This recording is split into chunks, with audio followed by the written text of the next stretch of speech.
তো কৃষক বন্ধুর বড় খবর যে কৃষক বন্ধু প্রকল্পের যে ভেরিফিকেশন শুরু হয় সেই ভেরিফিকেশন চলাকালীন কিন্তু যে কৃষক বন্ধু স্ট্যাটাস সেটা কিন্তু পরিবর্তন হওয়া শুরু হয় এবং এই স্ট্যাটাস পরিবর্তনের পরপরই ভেরিফিকেশন চলাকালীন কোন কোন কৃষকদের নাম বাদ পড়লো এবং কোন কোন কৃষকদের নাম ভেরিফিকেশন কমপ্লিট করা হলো এই সমস্ত বিষয়ে আলোচনা করব আজকের এই ভিডিওতে। তাই ভিডিওটি খুবই গুরুত্বপূর্ণ হতে চলেছে, একদম শেষ পর্যন্ত অবশ্যই দেখবেন।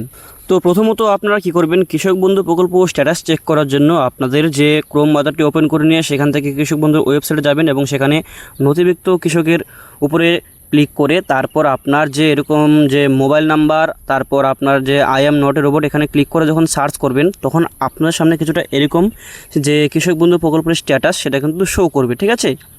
তো এই স্ট্যাটাসে আপনারা দেখতে পাচ্ছেন যে এখানে কিন্তু একটি পরিবর্তন আনা হয়েছে, সেটা হচ্ছে যে আপনার যে কৃষক বন্ধু আইডি, আপনার আধার নাম্বার, আপনার নাম এগুলো কিন্তু আগে শো করতো না, ঠিক আছে। এখন কিন্তু সেটা কিন্তু এখানে শো করছে। আপনার কৃষক বন্ধু আইডি এখানে দেখতে পাচ্ছেন, এই যে এখানে কৃষক বন্ধু আইডি শো করছে, তারপরে আপনার আধার নাম্বারের শেষ 4টা ডিজিট শো করছে, তারপর আপনার নাম, তারপর আপনার কোন ডিস্ট্রিক্ট, তারপর এই সমস্ত কিছু কিন্তু এখানে শো করছে। আগে কিন্তু এগুলো শো করতো না, সেখানে শুধু কাটা কাটা চিহ্ন থাকতো, ঠিক আছে। কিন্তু এখানে আরেকটা পরিবর্তন আনা হয়েছে, সেটা হচ্ছে যে আপনাদেরকে যেরকম আগে এখানে স্ট্যাটাস লেখাটা আসতো, আপনারা দেখতে পারতেন যে আপনার স্ট্যাটাসটা অ্যাপ্রুভ রয়েছে নাকি ট্রানজ্যাকশন রয়েছে নাকি ডিডি অ্যাপ্রুভ রয়েছে, এই যে স্ট্যাটাসের ঘরটা এখানে কিন্তু উঠিয়ে দেওয়া হয়েছে এখান থেকে, ঠিক আছে। এখানে কিন্তু এই স্ট্যাটাসটা বর্তমান আর শো করছে না। এটা কিন্তু অবশ্যই শো করবে, কিন্তু পরবর্তীতে ভেরিফিকেশন কমপ্লিট হওয়ার পরপর কিন্তু আপনাদের এটা শো করবে, অর্থাৎ 30 জুলাইয়ের পর।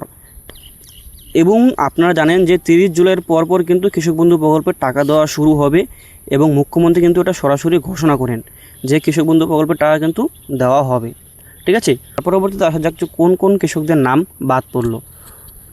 তো সেই সমস্ত কৃষকের নামই বাদ পড়বে যে আমাদের এখন রাজ্যে ফিল্ড ভেরিফিকেশন করা হচ্ছে। এই ফিল্ড ভেরিফিকেশন করা সময় যে সমস্ত কৃষক যার নাম ভোটার লিস্ট থেকে বাদ পড়েছে, অথবা কোনো কৃষক দেখা গেলো মৃত, তবুও সে তার অ্যাকাউন্টে টাকা ঢুকছে, তার পরবর্তীতে দেখা গেল কোনো কৃষক ভুল প্রমাণপত্র দিয়ে এতদিন থেকে টাকা পেয়ে আসছে, অনেকের জমির রেকর্ড দেখা গেল যে ভুল দেখিয়ে সেই সমস্ত খতিয়ান তৈরি করে তার পরবর্তীতে কৃষক বন্ধু টাকা এতদিন থেকে পেয়ে আসছে, তারপর কোনো কৃষকের নাম ভোটার লিস্ট থেকে বাদ পড়ে গিয়েছে, তার পরবর্তীতে ফিল্ড ভেরিফিকেশন চলাকালীন এখানে যে সমস্ত কৃষক আগের যে সমস্ত প্রমাণপত্র দিয়েছিল, যেমন জমির পাট্টা, তারপরে ব্যাংকের অ্যাকাউন্ট রং, এই সমস্ত কিছু যদি ভুল প্রমাণপত্র দিয়ে ফিল আপ করে এবং সেটা কিন্তু জমা দেয়, সেই ফিল্ড ভেরিফিকেশনে কিন্তু এই কৃষকের নাম বাতিল হবে এবং সে কিন্তু এই কৃষক বন্ধু প্রকল্পের টাকা পাবেন না।